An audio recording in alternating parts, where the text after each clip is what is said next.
Hey everyone, it's Cher and this is Share and Tell. In this video, I'll be talking about what made me become a teacher. So stay tuned to learn all about how I got to this point.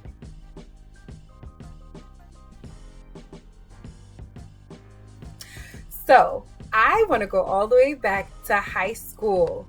Senior year, everybody knows where they're going, what college they want to go to, what their major is, what career they want, except for me. I did not know what I wanted to do in college. I didn't know where I wanted to go. And it's not like I didn't qualify. I was seventh in my class. I had the honor roll, super honor roll pretty much my whole time in school. So I was on, track to be a college student. So just out of pressure to have something, I thought about it. I said, you know what? I really like computers. I love computers. So I'm going to pick something where I can work with computers. Plus, they make a lot of money. Because at this point in my life, I'm thinking about money. I grew up around a lot of debt. People in debt, people in debt, people in debt. So I wanted to be different. I didn't want to be that person that was like struggling to pay bills and struggling to pay people back and stuff. So my mindset was, I'm about to go after this money. So I know that working with computers, you can make some good money. And also it's something that I like. So I said, let me go along with that. So started college, community college I started, and I had one of my classes was systems analysis and design. So I think this was my second semester in college, systems analysis and design. And that class was crazy. I did not understand what was going on. The professor she was a really nice woman, but I felt like intimidated to go and ask her and let her know that I didn't understand what was going on. And then other people in the class knew so much already. So I felt like, oh my goodness, these people know so much more than I do. How can I ever be successful in this field? Like, I'm just starting out. I don't know if I could do this, But I finished the class. I'm already here. I couldn't drop it. And plus, I was on a scholarship program where I couldn't drop classes, so I had to finish. So I finished my class, and then I said, after that systems analysis and design class, I said, no, I don't want to do computer information systems anymore. I want to go off to something different. So I was talking to one of my aunts, and she was like, well, why don't you do physical therapist assistant? It doesn't take long, and it pays really well. So I said, ooh, let's do that. And at the community college I was going to, they had a joint program with a college in New York. I live in Jersey. They had a joint program with a college in New York where you could finish your associates with the community college in Jersey, and then you could go off to the college in New York and finish your bachelor's program, and everything would transfer over. So I was attracted to that. So I said, you know what? Let's do that. Now, on top of that, I said, you know what?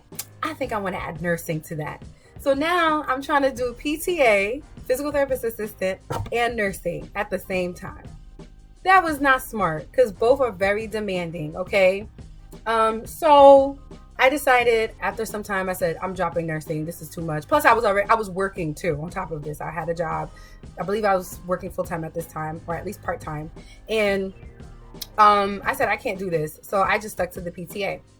So I was talking to a guy who I had a class with, one of the classes with, and he was telling me that he's already in the field and that these are the things that he's been seeing and experiencing, and just hearing the stories about like sick people and guts and things like that. And even though he's a PTA, but you still see those things, you know what I mean? Because you're around sick people. It just turned me off. And I had to be real with myself for a second. I was like, do you really, really, really, really want to be in that environment? Do you think you would be happy working in an environment like that?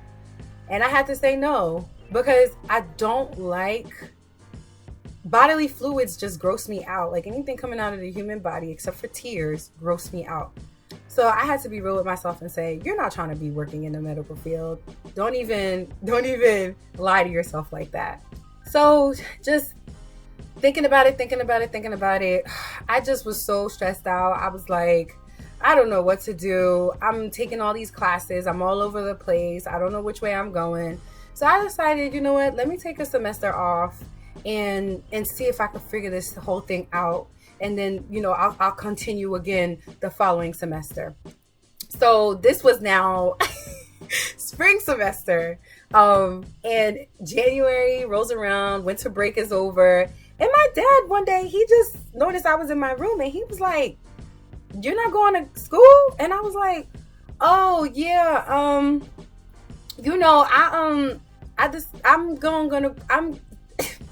going back next semester." He's like, "What you mean next semester?" I was like, "I'm going back next semester." I was like, I just, some things I need to work out and stuff. And he was like, "No, you're not." He was like, "You better go back to school this semester. If you don't go back to school this semester, you can't stay here." That's what my father said. He said, "You cannot stay here. If you are not going back to school this semester, you cannot stay here."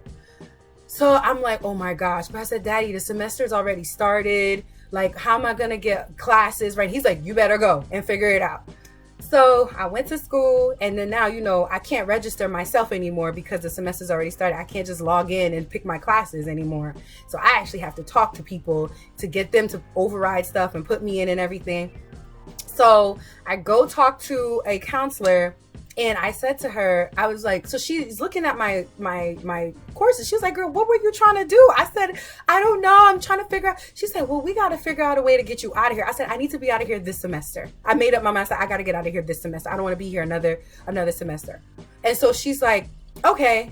So she's looking at my classes and she's like, "Well, what do you like to do?" I said, "I love working with kids." She was like, "Well, why don't you be a teacher?" And I was like, "I don't want to be a teacher." And she was like, "You sure?" I said, "I don't want to be a teacher."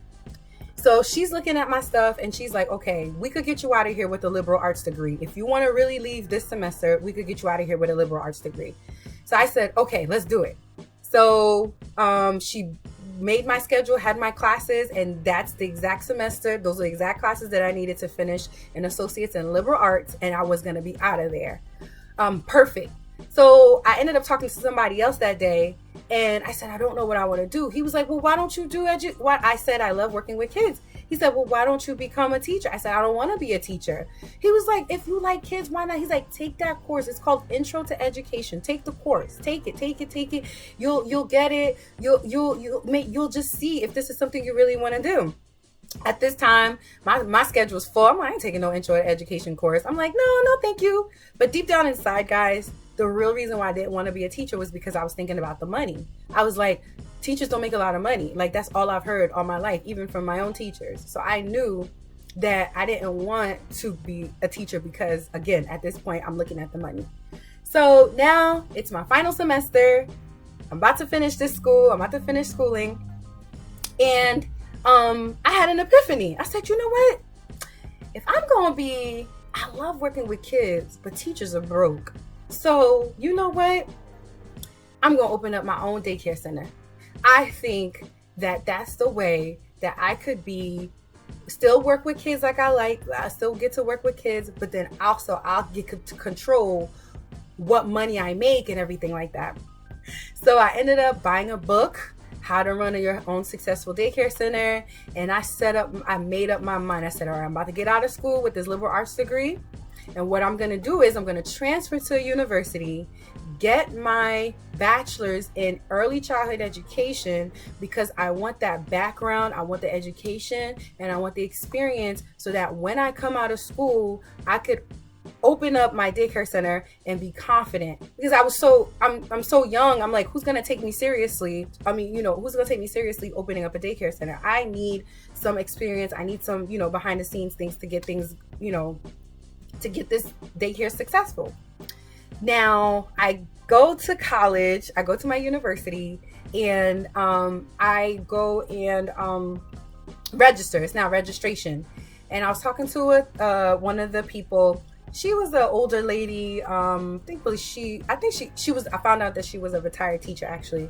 So I was talking to her and I said, "I want to have my own daycare center. I want to have my own daycare center. This is what I want to do." And she says, "You know what I recommend? I recommend that you spend a few years in the classroom. Then once you do a few years in the classroom, you'll have that experience to transfer over into opening up a daycare center."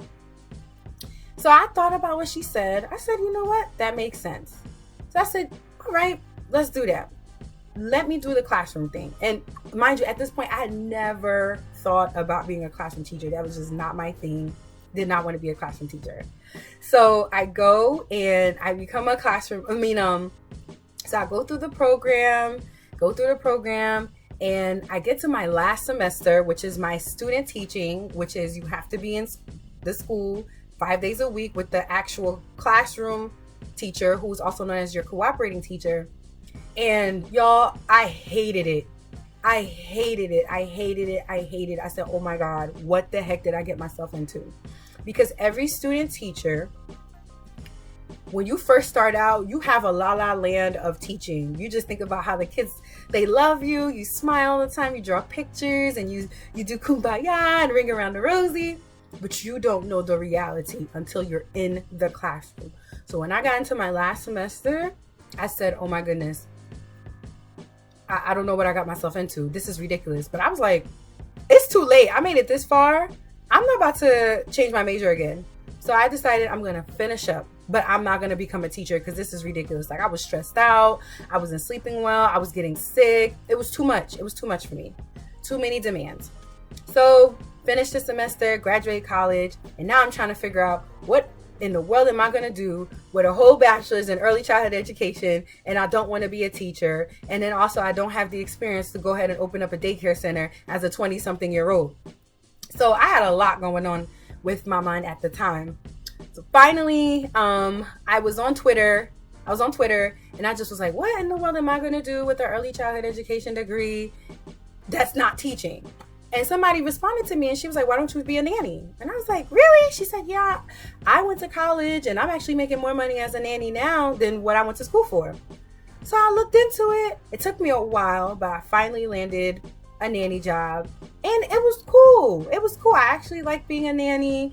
I still got to work with kids. The pay was okay without the stress of the classroom. And then I said, if I do ultimately end up opening a daycare center, at least I have this as experience to say, you know, I was a nanny for X amount of years and now I have a daycare center. And that was my process. That was what was going in my head.